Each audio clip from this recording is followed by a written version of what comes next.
So the last time you and I spoke, we talked about the assessment process and drug and alcohol assessments and where you were as far as your drugs of choice.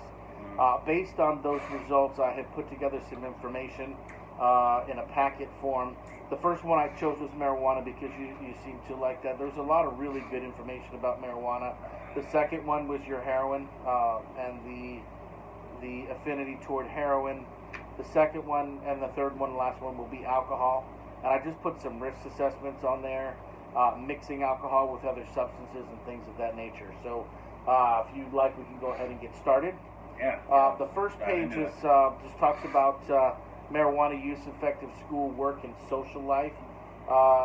Research has shown that active use of marijuana does significantly affect your attention span, and it will affect your work and social life.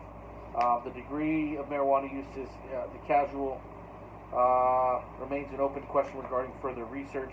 It is possible that other factors are independently predisposed. So basically what they're saying is it's possible that there could be other factors, but this is just kind of ongoing research with marijuana. There's a lot of statistics in here.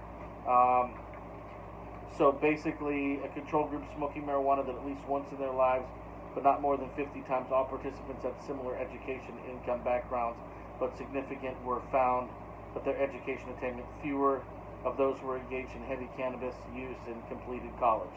So, it's basically it's attacking your attention span.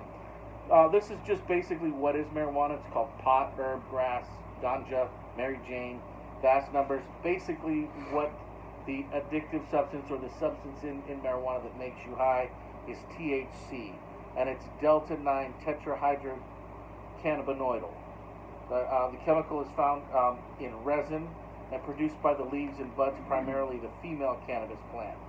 It also contains more than 50% of other chemicals, including more than 100 compounds that are chemically related to THC and cannabinoids.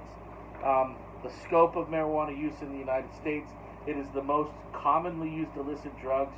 About 22.2 million people have used it in the past month. Marijuana is widespread among adolescents and young adults, as you know.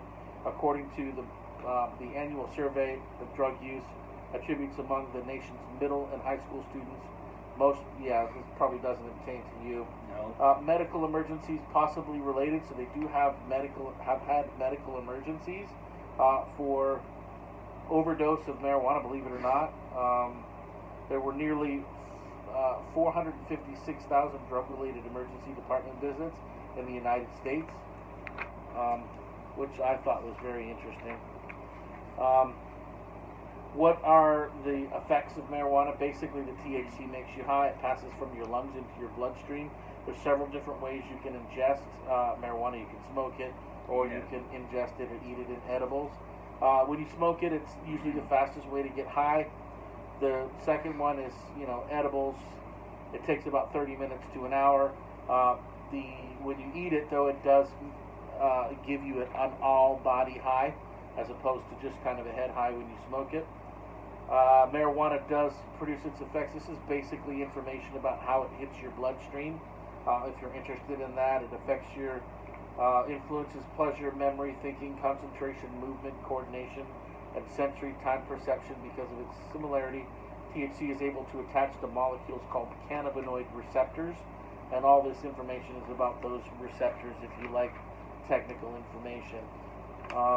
Is marijuana addictive? This is the biggest and probably the most controversial thing about marijuana. Research, and now that they are legalizing marijuana, they have done a lot more research on it. So they have found that THC can be addictive to those. And it's called marijuana use disorder. It's often associated with dependence, and a person meaning the person will feel withdrawal symptoms when they're coming off. Basically, those withdrawal symptoms are irritability, mood, sleep difficulties, decreased appetite, cravings, restlessness, and various forms of physical discomfort. And it usually peaks within the first week after quitting and up to 2 weeks after. THC also stays in your bloodstream for up to 30 days, so you can test positive for up to 30 days for THC. The potency is detected in confiscated samples has steadily increased over the past few decades. The early 1990s, the average THC content in confiscated marijuana samples was roughly 3.8%.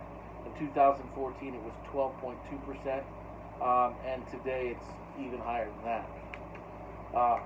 What are the long-term effects of marijuana on the brain? Substantial evidence from animal research and growing number of studies in humans indicate that marijuana exposure during development can cause long-term and possibly permanent adverse changes to the brain. Rats exposed to THC before birth and soon after birth show notable patterns with specific learning and memory tasks later on in life. So basically, as your brain is developing, if you were smoking marijuana, between ages 15 and 18, it could have affected your brain. And it's good information moving forward if you have kids to pass on to them as well. Marijuana and memory in the hippocampus. Distribution of cannabinoid receptors in rat brain image reveals high levels of cannabinoid receptors in many areas, including the cortex, hippocampus, cerebellum, and nucleus accumbens. Memory impairment from marijuana use occurs because THC alters how the hippocampus in the brain area responsible for memory formation process information. Most of the evidence supporting this assertion comes from animal studies. So basically, it's just telling you that it's going to affect every factor of your brain, especially the developing brain. Is there a link between marijuana use and psychiatric disorders? The most recent research is indicating that yes, there is a link between psychiatric disorders and cannabinoid use. The amount of and it all depends on how much you use and how often you use. As far as that, and they're talking about it being used as as medicinal purposes. There's actually in schizophrenic patients, it's actually showing that they go downhill, and the use of cannabinoid with schizophrenia makes it worse. So pretty compelling stuff. There's a whole bunch of specific information in here. What are the effects of marijuana use on lung health? Well, if you ever see resin collected in the bong, that's basically coating your lungs, and it could cause cancer and all kinds of stuff for you. Is marijuana use safe and effective use as medicine? Well, the studies are saying yes and no. It works well with cancer patients. It works well to alleviate stomach aches and things of that nature. But for some psychiatric disorders, it doesn't work well for. So there is all kinds of information on that in the packet there, and you can look at that. Okay. So I wanted to move forward and move on to alcohol. Well, actually, this is marijuana still. So we want to go on and move to heroin. So basically, what heroin is, you can inject it, you can smoke it. You can take it in pill form. It's basically stuff that makes you feel down, or it makes you feel that euphoric. Wow, I feel no pain. So people that are in constant amount of pain typically gravitate toward heroin. Very, very dangerous very dangerous drug to use. They're saying that it's a 3-strike you're out drug. Use it more than 3 times, chances are you're going to have some sort of an addiction to the heroin. There's a lot of heroin overdose, especially moving down toward this area. We're seeing a lot of heroin overdose because of the potency of the marijuana there. So we are, so So you got to be careful with heroin use, okay? All right. Alcohol.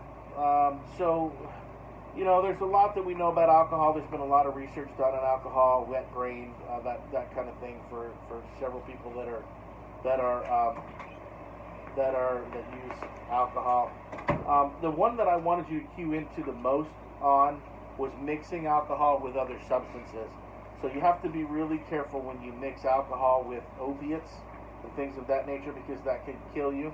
There's a lot of people that are dying down here as a result of that. So it's pretty high risk alcohol.